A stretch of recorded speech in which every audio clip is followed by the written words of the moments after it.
بسم اللہ الرحمن الرحیم نحمدہ و نصلی علی رسولہ الکریم۔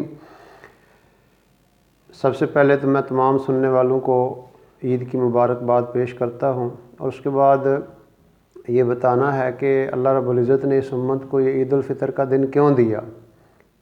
رمضان المبارک کا پورا مہینہ ہم اللہ تعالیٰ کی عبادت کرتے ہیں، اور اللہ رب العزت اس مہینے میں نفلوں کو فرضوں کے برابر کر دیتے ہیں، فرض کو 70 گنا کر دیتے ہیں، اور جہنم کے دروازے بند کر دیے جاتے ہیں، جنت کے دروازے کھول دیے جاتے ہیں۔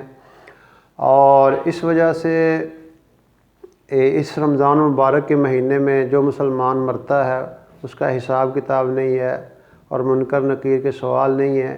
تو یہ ساری خوشیاں، اور روزانہ افطار کے وقت اللہ رب العزت ایسے 10 لاکھ افراد کو دوزخ سے نجات دیتے ہیں جن پہ دوزخ واجب ہو چکی ہوتی ہے۔ اور پھر جب رمضان المبارک کا آخری دن آتا ہے، آخری افطار آتا ہے، تو پورے رمضان المبارک کے اندر جتنے لوگ جہنم سے چھوٹے ہوتے ہیں اس کے برابر اللہ رب العزت جہنم سے خلاصی عطا فرماتے ہیں۔ اور پھر یہ جو رات آتی ہے یہ انعام کی رات ہے۔ پھر اگلا دن جو عید الفطر کا آتا ہے، اس خوشی کے لیے مسلمان عیدگاہ کی طرف جاتے ہیں، اور اللہ تعالیٰ کی طرف سے یہ اعلان ہوتا ہے کہ میں نے تمہارے روزوں اور تراویح کے بدلے میں تمہاری مغفرت کر دی۔ اور ہزاروں، لاکھوں، کروڑوں، خربوں کی تعداد میں فرشتے جو ہیں وہ لائنیں بنا کے کھڑے ہوتے ہیں، اور وہ مسلمانوں کو ویلکم کر رہے ہوتے ہیں، اور اللہ تعالیٰ فرما رہے ہوتے ہیں کہ اس مزدور کا کیا بدلہ ہے جس نے پوری محنت کی ہے، مشقت کی ہے۔ تو فرشتے کہتے ہیں کہ اس کی حق یہی ہے کہ اس کو مزدوری پوری دے دی جائے۔ تو اللہ رب العزت کی طرف سے اعلان ہوتا ہے کہ میں نے تمہاری مغفرت کر دی۔ تو اس خوشی کی وجہ سے پھر ہم 2 رکعت نفل پڑھتے ہیں۔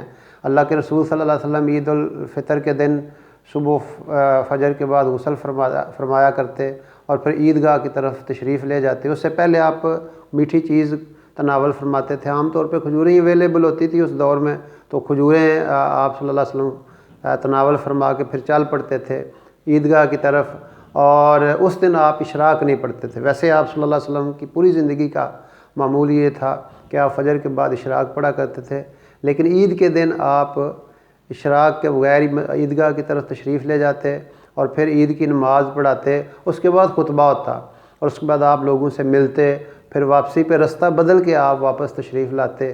تو یہ اللہ رب العزت نے اس امت کو خوشی کا دن دیا ہے۔ اس میں ہمارے اندر سے نفرتیں ختم ہو جائیں، بغض ختم ہو جائیں، اور آپس میں جو خاص طور پہ رشتہ داروں سے ناراضگی ہے وہ ختم ہونی چاہیے۔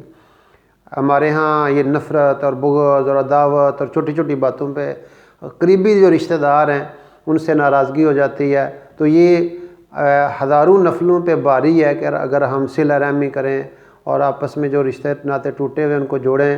اللہ کے رسول صلی اللہ علیہ وسلم نے فرمایا کہ اس دن یعنی عید الفطر کے دن سب کی مغفرت کر دی جاتی ہے، لیکن جو بندہ مستقل شراب پینے والا ہے، والدین کی نافرمانی کرنے والا ہے، اور رشتہ داروں سے تعلق توڑنے والا، اور پھر دل کے اندر بغض اور کینہ رکھنے والا جو ہے اس کی مغفرت نہیں ہوگی۔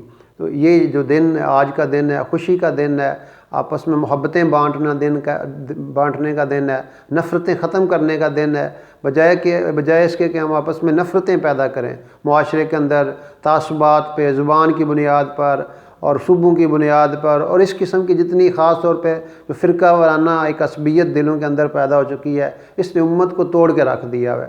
تو آج کا دن خوشیوں کا دن ہے۔ ہم ہر ایک سے اچھے انداز سے ملیں، اور اچھے انداز سے ہم ملیں گے، اللہ خوش ہوں گے۔ جب مسلمان آپس میں اللہ کی رضا کے لیے ملتے ہیں، اللہ پاک ہاتھ چھوڑنے سے پہلے ان کی مغفرت فرما دیتے ہیں۔ تو یہ اس حوالے سے چند باتیں تھیں۔ پھر یہ جو فطرانے کا معاملہ ہے وہ بھی تھوڑا سا آپ کو بتا دیں کہ 29 سے پہلے اگر 29 شام سے پہلے اگر فطرانہ دے دیا جاتا ہے تو وہ روزے جو ہیں وہ ان کی میل کی چال ختم ہو جاتی ہے، اور وہ آسمانوں کی طرف چلے جاتے ہیں۔ لیکن اگر یہ جو فطرانہ نہیں دیا جاتا تو اس کا نقصان یہ ہے کہ وہ لٹکے رہتے ہیں۔ تو اس لیے اللہ کے رسول صلی اللہ علیہ وسلم کی عادت مبارکہ تھی، سنت مبارکہ یہ ہے، آپ 3 کلو کشمش جو ہے اس کا وہ فطرانہ دیا کرتے تھے۔ اس کے بعد کھجور ہے، جو ہے، اور آخری درجہ یہ ہے کہ گندم جو ہے اس کے حساب سے فطرانہ دیا جائے۔ تو یہ اللہ رب العزت جو کمی بیشی روزوں میں ہو جاتی ہے، اللہ پاک اس کی فطرانے کی برکت سے وہ کمی بیشی جو ہے وہ دور کر دیتے ہیں۔ اور پھر یہ ہے کہ اللہ کے حقوق بھی ہم پورے کریں، بندوں کے بھی حقوق پورے کریں۔ یہ دن اللہ کے ساتھ ایک تجدید عہد کا دن ہے کہ اے اللہ ہم تیری بھی بات مانیں گے اور تیری مخلوق کے ساتھ بھی اچھا سلوک کریں گے، کیونکہ یہ دونوں جو ہے چیزیں لازمی ہیں۔ اگر ایک پیپر بھی فیل ہو گئے تو وہ گویا کہ یہ کمپلسری لازمی پیپر ہے۔ اور اللہ کے رسول صلی اللہ علیہ وسلم آخر وقت میں یہ دونوں باتیں ارشاد فرماتے ہوئے چلے گئے، الصلاۃ وما ملکت ایمانکم، میری امت نماز بھی پڑھتے رہنا اور غلاموں کا بھی خیال رکھنا، اور فطرانہ غریبوں کو دیا جائے، مسکینوں کو دیا جائے، رشتہ داروں کو دیا جائے، گھر میں جو آپ کے کام کرتے ہیں، جو کام کرنے والیاں ہوتی ہیں، اور یہ جو مالی ہے، سویپر ہیں، یہ اس قسم کے لوگ ہیں، یہ جو بیچارے اور پھر ایسے لوگوں کو تلاش کیا جائے جو ہاتھ نہیں پھیلا سکتے۔ تو اللہ رب العزت ہمیں سب کو یہ خوشیاں نصیب کرے اور پوری امت کو خوشیاں نصیب کرے۔ حقیقی خوشی اسی وقت ہوتی ہے، اس بندے کو ہوتی ہے، ملتی ہے جو اللہ کی اطاعت کرتا ہے، جو اللہ کی اطاعت کرے گا، لوگوں کے حقوق ادا کرے گا، اللہ رب العزت اس کو روحانی طور پہ خوشی عطا فرمائیں گے۔ تو اللہ رب العزت سے دعا ہے کہ اللہ رب العزت ہمارے رمضان کو، روزوں کو، تراویح کو قبول فرمائے، اور خاص طور پہ یہ جو عید الفطر کے دن کے اعمال ہیں ان کو بھی قبول فرمائے۔ اور پھر ہم آج کے دن یہ نیت کریں، عام طور پہ یہ ہوتا ہے رمضان مبارک میں تو لوگ نماز باقاعدگی سے پڑھتے ہیں، تلاوت کرتے ہیں، ذکر کرتے ہیں، کئی لوگ جھوٹ چھوڑ دیتے ہیں، رشوت چھوڑ دیتے ہیں، لیکن وہ سمجھتے ہیں کہ شاید یہ رمضان کے لیے، حالانکہ یہ موت تک کے لیے سارے اعمال ہیں۔ نماز موت تک کے لیے ہے، ذکر تلاوت موت تک کے لیے ہے، جھوٹ کو چھوڑنا یہ ہر وقت کے لیے لازمی ہے۔